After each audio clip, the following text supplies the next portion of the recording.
Hello students, welcome to my channel. हमने जो new batch start किया हुआ है 2025-26 के लिए BA second semester English literature का, उसमें हम आज आपका यूनिट नंबर 3 पढ़ने वाले हैं। यूनिट नंबर 3 में आपको पढ़ना है पोएटिक डिवाइसेस।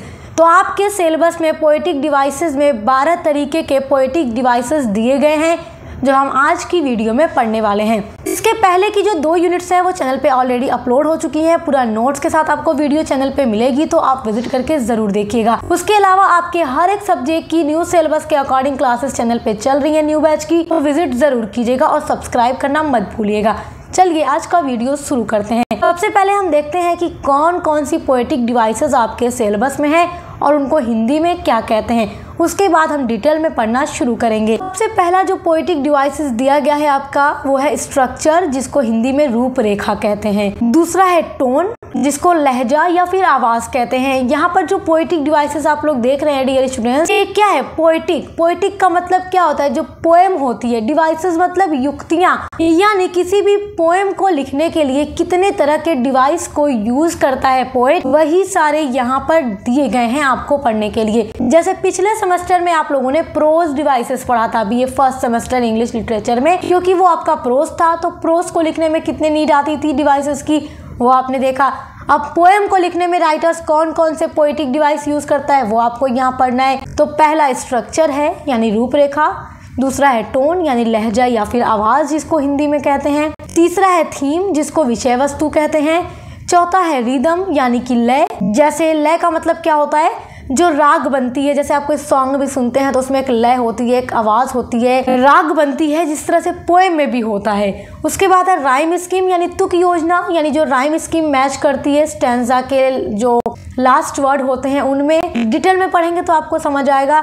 6 आपका है काइंड्स ऑफ मीटर यानी पैमाना या दायरा। 7th आपका है स्ट्रेस्ड एंड अनस्ट्रेस्ड सिलेबल्स, जिसको मात्रा कहते हैं हिंदी में। जैसे आपने हिंदी में पढ़ा था छोटी ई और बड़ी ई की मात्रा होती है, तो ठीक उसी तरीके से इंग्लिश में होता है stressed syllables and unstressed syllables. तो उसके बाद आपका है फिगर ऑफ स्पीच, जो कि अलंकार होता है, तो ये आपको पढ़ना है। उसके अलावा आयरोनी है यानी व्यंग्य या जिसको ताना भी कहते हैं। उसके अलावा है इन्वर्जन, जिसको उलट देना कहते हैं, उलट देना। उसके बाद है नेगेटिव कैपेबिलिटी, जिसको नकारात्मक योग्यता कहते हैं। और 12th वाला आपका है जस्टापोजिशन, जिसको निकटता या फिर सटीकता कहते हैं। तो ये 12 पोएटिक डिवाइसेस हैं। आइए अब इनको डिटेल में पढ़ते हैं। तो सबसे पहला है स्ट्रक्चर यानी रूपरेखा, या आप इसको संरचना भी कह सकते हैं। स्ट्रक्चर क्या होता है? The structure of a poem refers to how the lines, stanzas and other elements are arranged to create the poem. The structure of a poem किसी कविता का जो संरचना होता है रिफर संदर्भित करता है टू हाउ कैसे, द लाइन्स जो लाइन होती है, स्टैंजास जो कि स्टैंजा होते हैं, एंड अदर एलिमेंट्स और बाकी जितने भी एलिमेंट्स होते हैं पोएम को लिखने के लिए, or arrange to create the poem.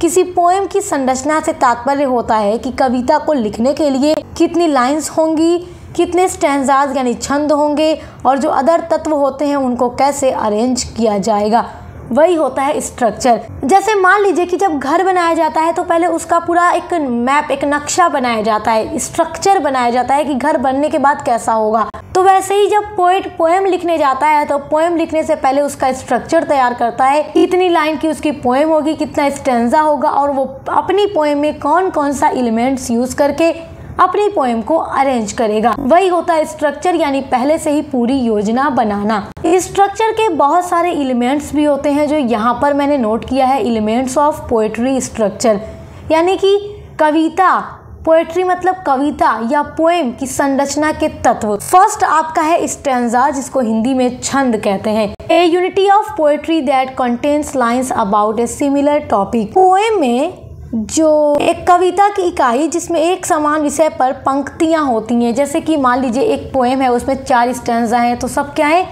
एक दूसरे से सिमिलर होगा, एक जैसा ही टॉपिक पूरी पोएम के अलग अलग स्टैंजा के अंदर होगा। तो ये पहला एलिमेंट होता है पोएट्री का या पोएम का। Second elements of poetry structure है मीटर, क्योंकि पोएम को लिखने के लिए उसमें मीटर को भी यूज किया जाता है। The syllabic beats of a line, एक पंक्ति की जो धड़कन होती है आप कह सकते हैं, for example iambic pentameter is a common meter. Iambic pentameter इसका एक कॉमन मीटर होता है, सामान्य मीटर होता है, और ज्यादातर राइटर्स एम्बिक पेंटामीटर को अपनी पोएट्री में यूज करता है। तीसरा एलिमेंट्स ऑफ पोएट्री स्ट्रक्चर है राइम यानी कि तुकबंदी।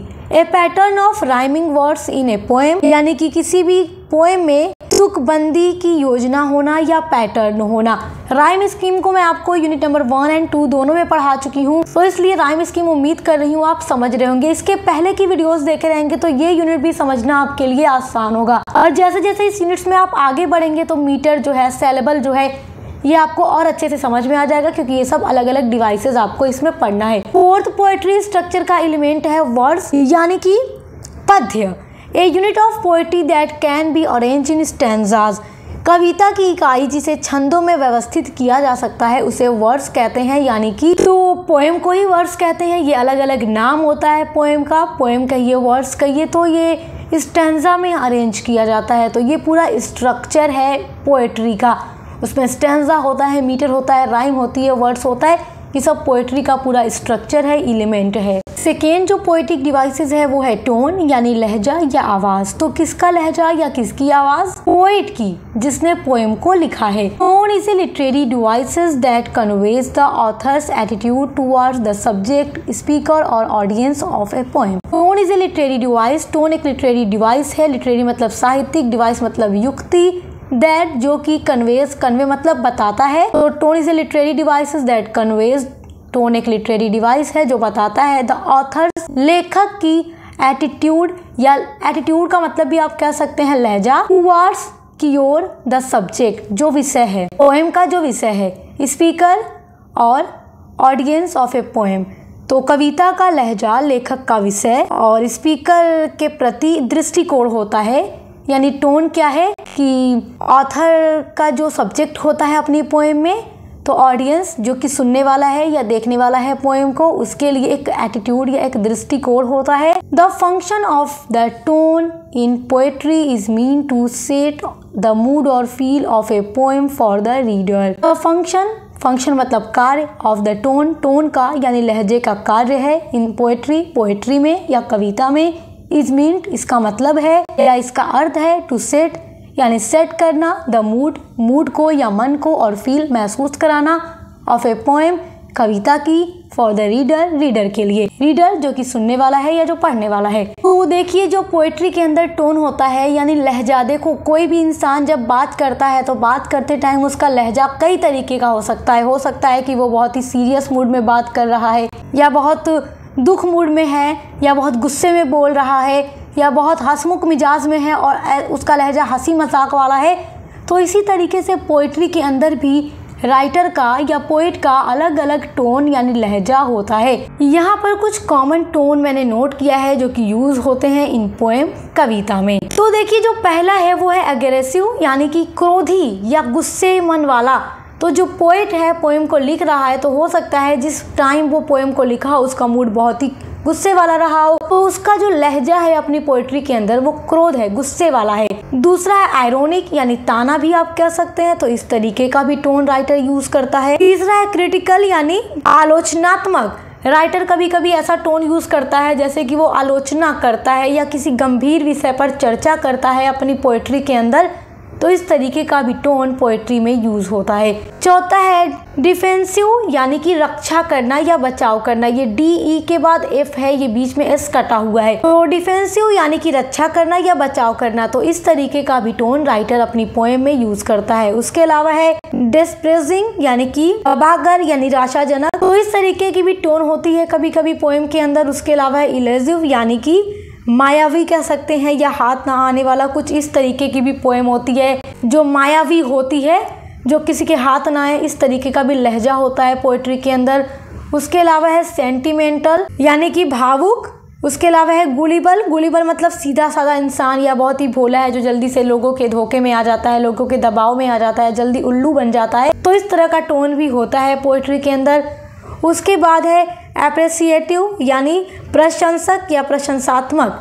तो ये सारे कुछ मोस्ट इम्पॉर्टेंट टोन है जो पोएट यूज करता है अपनी पोएम के अंदर। आपका जो थर्ड पोएटिक डिवाइसेस है वो है थीम। थीम का मतलब होता है विषय वस्तु। अब देखिए थीम आप लोग बहुत अच्छे से जानते हैं। जैसे कि आप कोई पोएम पढ़ते हो, पूरी पोएम पढ़ने के बाद उसका जो सब्जेक्ट निकलता है, जो मेन आइडिया आप निकलता है, जो मेन आइडिया निकलता है पोएम का, या सेंट्रल थीम जिसको आप कहते हैं कि इसी टॉपिक पर ये पूरी पोएम लिखी गई है, उसी को कहते हैं यानी कि मेन विषय वस्तु, या आप कह सकते हैं सब्जेक्ट ऑफ द पोएम, वही होता है थीम।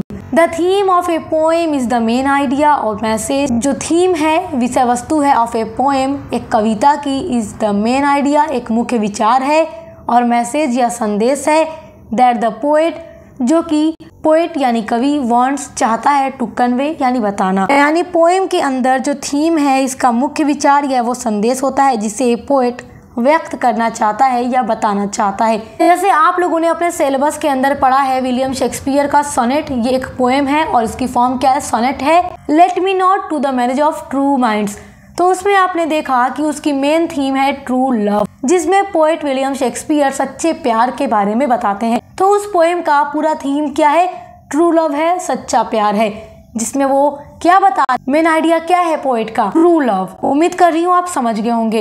इन अदर वर्ड्स, अन्य शब्द में आप कह सकते हैं theme is a literary device. Theme एक लिटरेरी डिवाइस यानी साहित्यिक युक्ति है, इन विच, जिसमें द पोएट जो कवि है इज गोइंग टू टेल, जो जा रहा है, टेल मतलब कहने, थ्रू द पोएम, पोएम के जरिए अपने मेन विचार को। The writer has his own theme in poem. Writer जो होता है, जो पोएट होता है, जो लिखने वाला है कविता को, हिज ओन, उसका अपना, ओन मतलब खुद का, थीम यानी विषय इन पोएम होता है कविता के अंदर। क्योंकि जितने भी पोएट्स होते हैं इंग्लिश के, आप देखेंगे सब अपना अपना थीम यूज करते हैं अपनी पोएट्री के अंदर। जैसे मान लीजिए कि बहुत सारे पोएट ऐसे होते हैं जिनको कहा जाता है कि इस वेरियस थीम को ही उठाकर लिखते हैं अपनी पोएट्री के अंदर।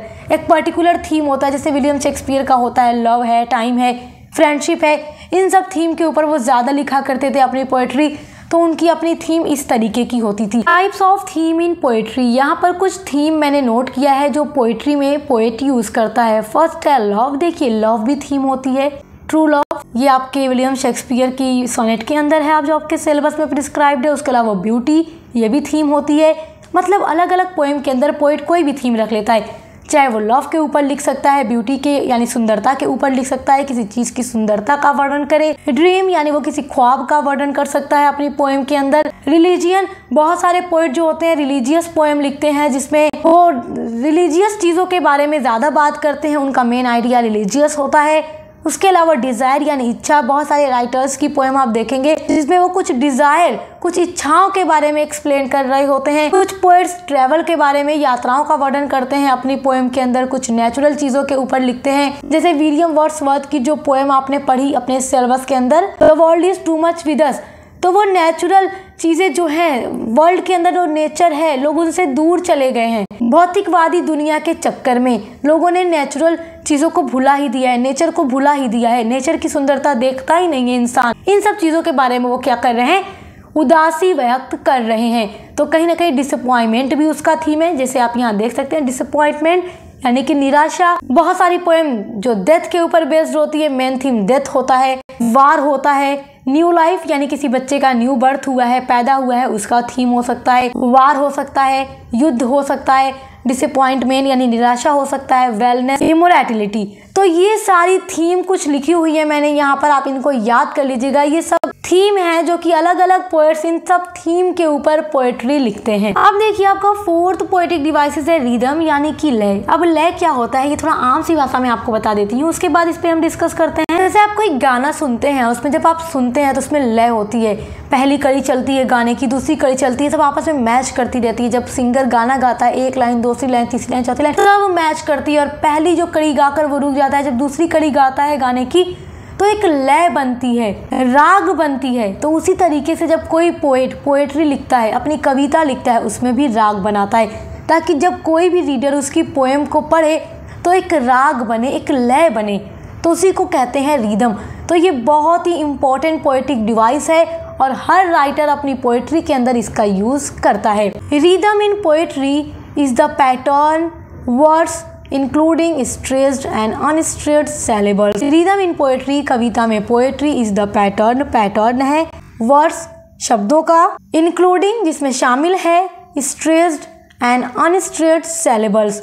स्ट्रेस्ड का मतलब होता है तनाव वाला, अनस्ट्रेस्ड यानी तनाव रहित जिसमें तनाव नहीं होता है, सिलेबल्स यानी आप कह सकते हैं अक्षर या मात्राएं। जैसे यहाँ पर एक एग्जाम्पल आपको देती हूँ ताकि आपको स्ट्रेस्ड और अनस्ट्रेस्ड सिलेबल समझ आ जाए। जैसे एक एग्जाम्पल है डिस्ट्रॉय। डिस्ट्रॉय वर्ड जब आप बोलते हैं तो डिस्ट्रॉय, इसको बोलने में आपको एक बार पॉज लेना पड़ता है बीच में। डिस्ट्रॉय, डिस बोल के आप थोड़ा पॉज लेते हैं, फिर ट्रॉय, डिस्ट्रॉय। तो यहाँ पर दो मोरल है, डिस्ट्रॉय। तो डिस आप आसानी से बोल लेते हैं, इसको बोलने में आपको क्या है थोड़ा सा भी प्रेशर नहीं लगाना पड़ता अपनी ज़ुबान के ऊपर। तो ये आपका क्या है अनस्ट्रेस्ड है। उसके बाद आप बोलते हैं डिस्ट्रॉय। ट्रॉय बोलने के लिए आपको थोड़ा प्रेशर लगाना पड़ता है, जोर लगाना पड़ता है, तो उस पर आप स्ट्रेस डाल रहे हैं, तो ये होता है स्ट्रेस सिलेबल्स। तो जिस पे जोर डाला जाता है, जिससे आप बोलते हैं कार। कार बोलने में आपका क्या है, आपने बिल्कुल भी जोर नहीं लगाया तो वो आपका अनस्ट्रेस्ड हो गया। डिस्ट्रॉय, तो ट्रॉय बोलने में आपका स्ट्रेस लग रहा है। तो ये सिलेबल्स जब आप आगे पढ़ेंगे आपको सब कुछ पढ़ाया जाएगा, अलग अलग से ये पोएटिक डिवाइसेस हैं। यहाँ पे नाम आ गया स्ट्रेस एंड अनस्ट्रेस का, तो मैंने सोचा थोड़ा सा आपको समझा देना चाहिए। जो रिदम होता है पोएट्री के अंदर एक ऐसा पैटर्न होता है जिसमें कि स्ट्रेस और अनस्ट्रेस सिलेबल्स का यूज किया जाता है। This pattern is like pulse और फ्लो ऑफ ए पोएम। ये जो पैटर्न होता है इज लाइक पल्स, पल्स मतलब धड़कन और फ्लो मतलब कह सकते हैं प्रवाह जैसा होता है, यानी कि ऊपर नीचे जैसे एक फ्लो बनता है, लय का राग का एक फ्लो बनता रहता है। Rhythm makes the sound of a poem go up and down. जो रिदम है, लय है, मेक्स बनाता है द साउंड आवाज़ को, ऑफ ए पोएम किसी भी एक कविता की, गो अप एंड डाउन यानी कि जो लय होता है, लय की वजह से पोएम की जो आवाज़ है वो ऊपर नीचे आती रहती है। जब आप पोएम पढ़ेंगे उसमें एक लय बनेगा, एक राग बनेगी, तो आपकी आवाज़ ऊपर नीचे आएगी। जैसे आप गाना कोई गाते होंगे तो आपकी आवाज़ ऊपर नीचे आती है, वैसे ही पोएट्री में भी होता है। To creates rhythm in a poem, poets arrange words in specific way. To creates कविता में लय को बनाने के लिए जो पोएट होता है वो स्पेसिफिक वे यानी कि बहुत खास तरीके से वर्ड्स को अरेंज करता है ताकि उसके वर्ड्स जो हो अप डाउन हो और उसकी एक राग बने, एक लय बने उसकी पोएट्री के अंदर। तो आई होप कि आप रिदम को समझ गए होंगे। अब देखिए आपका जो फिफ्थ पोएटिक डिवाइसेस है वो है राइम स्कीम यानी तुकबंदी योजना। तुकबंदी योजना राइम स्कीम आप बहुत अच्छे से समझ चुके हैं इसके पहले वाली वीडियोस में। यूनिट नंबर 1 और 2 में मैंने आपको इसको बहुत अच्छे से एग्जाम्पल के साथ समझाया है। तो अगर आप इसको और अच्छे से समझना चाहते हैं एग्जाम्पल के साथ तो मैं आपको डिस्क्रिप्शन में लिंक डाल दूंगी यूनिट नंबर 1 और 2 की, तो आप देख लीजिएगा। वो वीडियोस देखेंगे तो आपको बहुत ही अच्छे से क्लियर हो जाएगा। बट यहाँ पर भी मैं बहुत ही अच्छी तरीके से कोशिश करूंगी कि आपको समझा सकूं। A rhyme scheme is the pattern of rhymes और sound at the end of each line of a poem और सॉन्ग। ए राइम स्कीम जो तुकबंदी योजना इज द पैटर्न, एक पैटर्न होता है ऑफ राइम्स, राइम्स का और साउंड आवाज का, एट द एंड अंत में, ऑफ ईच लाइन प्रत्येक लाइन में, ऑफ ए पोएम कविता की और सॉन्ग गाने की। तो जब आप कोई पोएम पढ़ते हैं तो पोएम की पहली लाइन अगर दूसरी लाइन के साथ, पोएम का जो पहला लाइन है उसका लास्ट वर्ड दूसरी वाली लाइन के साथ, लास्ट वर्ड के साथ मैच करता है, एक तुक बनती है, एक तुकबंदी योजना बनती है, उसको राइम कहते हैं। राइम स्कीम क्या है, मैच हो रहा है। सारी पोएट्री जो आपके सिलेबस में दी गई है उसकी राइम स्कीम है। सबके बारे में मैंने डिटेल में आपको पढ़ाया है। यूनिट नंबर 2 और यूनिट नंबर 1 जरूर देखिएगा, वहाँ एग्जाम्पल के साथ समझाया है तो और अच्छे से समझ आ जाएगा। Rhyme scheme repeat eight the end of lines of stanza. जो राइम स्कीम है वो रिपीट होता है एट द एंड, अंत में, ऑफ ए लाइन्स, जो लाइन होती है ऑफ स्टैंजा यानी स्टैंजा की। तो हर स्टैंजा की जो लाइन होती है उनका लास्ट वर्ड अगली वाली लाइन के लास्ट वर्ड के साथ मैच कर सकता है, तो वो राइम स्कीम होता है। Rhyme scheme can change line by line. Rhyme scheme can change बदल सकता है लाइन बाय लाइन, यानी पहली लाइन दूसरी लाइन के साथ मैच कर सकती है या पहली लाइन तीसरी लाइन के साथ मैच कर सकती है, और फिर पहली वाली जो स्टैंजा है वो दूसरे वाले स्टैंजा की लाइंस के साथ मैच कर सकता है। तो इस तरीके से राइम स्कीम चेंज होती है। Rhyme scheme can change line by line, stanza by stanza और can continue throughout a poem. और लगातार पूरी पोएम में कंटिन्यू ये राइम स्कीम वाला पैटर्न चलता रहता है। तो आई होप कि आप राइम स्कीम समझ गए होंगे। अब देखिए टाइप्स ऑफ राइम स्कीम यानी तुकबंदी योजना के प्रकार। राइम स्कीम कितने तरह का होता है? तो फर्स्ट है alternate rhyme. It is known as ABAB rhyme scheme. ये जाना जाता है ABAB राइम स्कीम के साथ। ABAB का मतलब क्या है? यानी कि 4 लाइन का अगर स्टैंजा है तो पहली वाली लाइन का लास्ट वर्ड तीसरी वाली लाइन के साथ मैच करेगा, तो A और A। फिर दूसरी वाली लाइन का लास्ट वर्ड चौथी वाली लाइन के लास्ट वर्ड के साथ मैच करेगा, तो ABAB। इसको अल्टरनेट राइम स्कीम कहते हैं। Its rhymes are ABAB, CD EF EF GH GH इस तरीके से बनता जाता है। मान लो कि अगर 4 4 8 12 अगर 12 लाइन की कोई पोएम है तो पहला वाला स्टैंजा 4 लाइन का, दूसरा वाला 4 लाइन का, तीसरा वाला 4 लाइन का, इस तरीके से है। तो पहले वाले स्टैंजा की राइम स्कीम होगी ABAB यानी पहली वाली लाइन तीसरी के साथ, दूसरी वाली चौथी के साथ मैच करेगी। उसके बाद दूसरे स्टैंजा में जब आप पहुंचेंगे तो दूसरे स्टैंजा का पहला वाला जो लाइन होगा वो तीसरे वाली लाइन के साथ मैच करेगा, दूसरा वाला लाइन इसके चौथे वाली लाइन के साथ मैच करेगा। फिर तीसरे वाले में भी सेम यही प्रोसेस चलता रहेगा। उसके बाद जितने भी लाइन की पोएट्री होगी वो उसमें इसी तरीके से राइम स्कीम बनता चला जाएगा। उसके बाद दूसरा टाइप्स ऑफ राइम स्कीम है ballad rhyme. It continues 3 stanzas with rhyme scheme of ABAB BCBC CD यानी ये कंटिन्यू चलता है 3 स्टैंजा में राइम स्कीम के साथ। तो मतलब इस तरीके से 3 स्टैंजा है, पहला ये, दूसरा ये, तीसरा ये। पहली वाले स्टैंजा में राइम स्कीम होगी ABAB और फिर दूसरे वाले की होगी BCBC यानी ये जो यहाँ पर आप देख रहे हैं ABAB, पहला वाला तीसरे के साथ राइम करेगा, दूसरा वाला चौथी के साथ राइम करेगा। अब ये पहले वाले स्टैंजा की जो चौथी लाइन है फिर वो दूसरे वाले स्टैंजा के पहले और तीसरी लाइन के साथ मैच करेगा। तो इसी तरीके से ये प्रोसेस चलता रहेगा। तो ये होता है बैलेड राइम। तीसरा है monorhyme. It is a poem in which every line uses the same rhyme scheme. जो मोनोर राइम होता है तो किसी भी पोएट्री में जब ये वाला राइम स्कीम यूज किया जाता है तो उसकी जितनी भी लाइन होती है प्रत्येक लाइन में सेम राइम स्कीम को यूज किया जाता है, उसको मोनोर राइम कहते हैं। चौथा वाला आपका टाइप्स ऑफ राइम स्कीम है couplet. It contains 2 lines stanza. It contains बना होता है, यह बना होता है 2 लाइन स्टैंजा, 2 लाइन के स्टैंजा के साथ which has rhyme scheme as AABB CCD। तो ये 2 लाइन का होता है। जो कपलेट होता है ना ये 2 लाइन का होता है और इसका राइम स्कीम कैसे होता है कि पहले वाले लाइन का पहला वाला 2 लाइन का है, दूसरा वाला 2 लाइन का, मतलब इस तरीके से ये कपलेट होता है। कपलेट हमेशा 2 लाइन का ही होता है।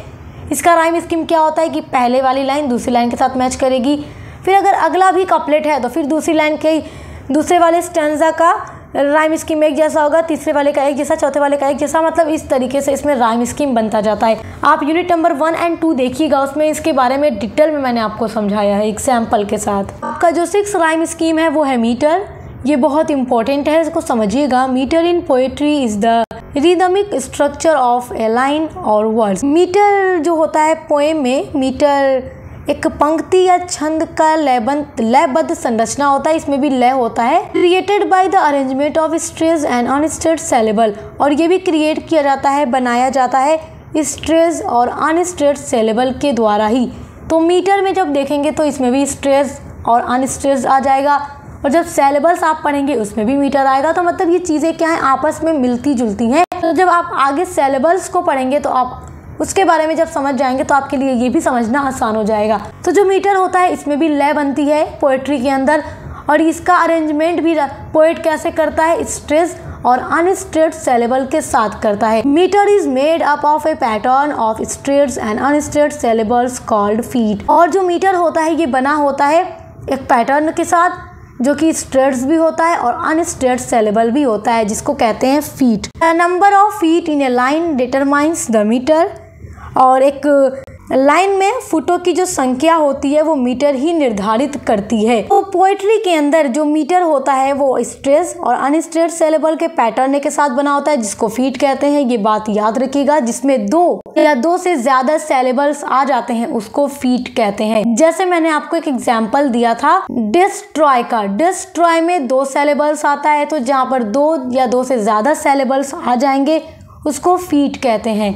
तो काइंड्स ऑफ फूड कहिए या फिट, क्योंकि जब दो या दो से ज़्यादा सिलेबल्स आता है तो फिर फूड को फिट कहने लगते हैं, ये बात याद रखिएगा। तो जो फर्स्ट आपका फुट है या इसको फिट कहते हैं, चलिए काइंड्स ऑफ फीट यानी मीटर में जो फीट होता है वो है iambs. A foot made up of one unstressed and one stressed syllable in that order, यानी कि जब कोई फुट बना होता है एक अनस्ट्रेट और एक स्ट्रेट सिलेबल के साथ, उसको एम्स फुट कहते हैं। पहला क्या होगा, अनस्ट्रेस होगा, दूसरा स्ट्रेस होगा, ये बात याद रखिएगा। जैसे एग्जाम्पल है डिस्ट्रॉय, तो इसको बोलने में एक बार हम बीच में पॉज लेते हैं, डिस्ट्रॉय। तो डिस ये अनस्ट्रेस है, डिस बोलने में आप बहुत ही आसानी से बोल देते हैं डिस, लेकिन ट्रॉय बोलने में आपको थोड़ा मेहनत लगाना पड़ता है, ट्रॉय, थोड़ा मुंह को घुमाना पड़ता है, ट्रॉय। तो डिस्ट्रॉय, तो पहले अनस्ट्रेस होगा फिर स्ट्रेस होगा, तो उसको एम्स फिट कहते हैं। सेकेंड है आपका trochaic foot. A foot made up of one stressed and one unstressed syllable in that order, for example topsy. Topsy में पहले आपका क्या है, टॉप, ये आपको बोलने में थोड़ा मेहनत लगती है, टॉप। सी बोलने में आप आसानी से बोल लेते हैं, तो ये क्या है, अनस्ट्रेस वाला है। तो जो ट्रॉची फुट होता है ये एम्स का अपोजिट होता है, उसमें पहले अनस्ट्रेस होगा फिर स्ट्रेस होगा, लेकिन इसमें पहले स्ट्रेस उसके बाद अनस्ट्रेट्स, ये आपको याद रखना है, भूलना मत। जो तीसरा काइंड्स ऑफ फीट है वो है स्पॉन्डिक फुट।